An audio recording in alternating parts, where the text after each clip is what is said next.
Hey everyone, this is Jebbie and I am here today filming the second in a series of videos about the Sensus infotainment system. Thank you to Volvo Car Silver Spring for lending me this S90 to film this for the weekend.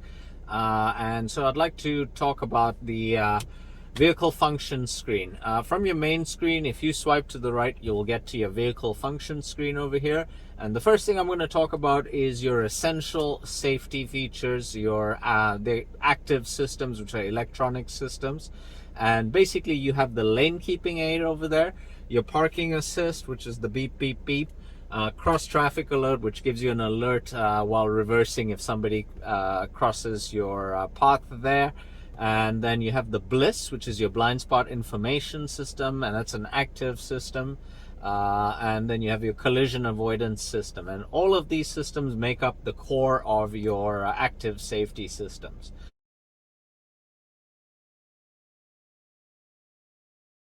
Then in addition to that, you have driver information systems, so roadside information over here, as well as distance alert features. Roadside information will give you your speed limit in your driver display, as well as in your heads-up display over there.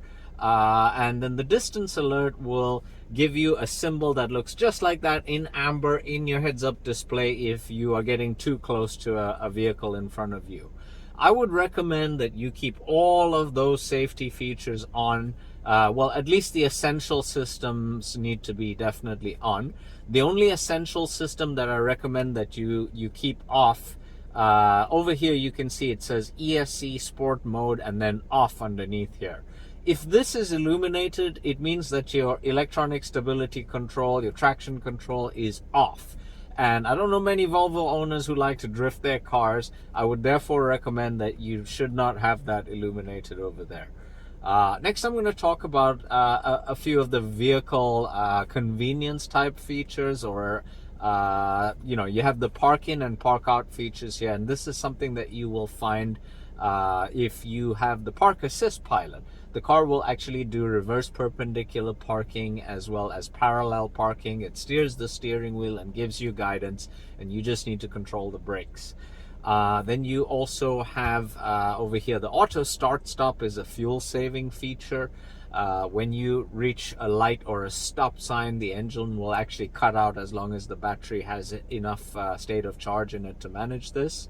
Then it will restart as soon as you take your foot off the brake. Sometimes people find that a little bit annoying, so when you see it not illuminated like that, that feature is actually switched off. Then over here you have your camera. In the new Google system, the camera's down here, and I have to admit I do like that a little bit better, but it just means that there's one extra step in the Sensus. If you are parking and you need to use your camera, even in forward as an example, you will need to swipe once, you hit the camera button like this. Usually this is what you will see, the reverse camera like this as soon as you do that, and you just hit the 360 to bring up your 360 camera from there. And you can select individual cameras, go back to 360, and so that's exactly how the sequence goes with the camera that's over there as well. With your head-up display adjustments here, I will do a separate video on this, on everything to do with the head-up display.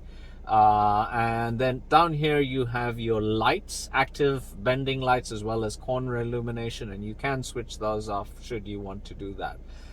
The cruise control button over here, if you hit that button, you will no longer have adaptive cruise control or pilot assist. When you press the button on your steering wheel, you'll get just basic cruise control. Then two other features, just you have the headrest fold button here. If you hit that headrest fold button, then the back headrest will fold, and this gives you more rear visibility in the back. And it doesn't go up again, it just drops them so that you can see while you're reversing. Then the adjust passenger seat is actually quite a cool little party trick. Imagine how we're picking up a taller friend right now and they were going to get into the passenger seat over there. I can hit this button, and then when I pull my seat levers on the back here, it will actually move the right hand passenger seat over here. And then the private locking feature, if you have a valet key, you can hit the private locking button over there and then give the valet key to somebody else.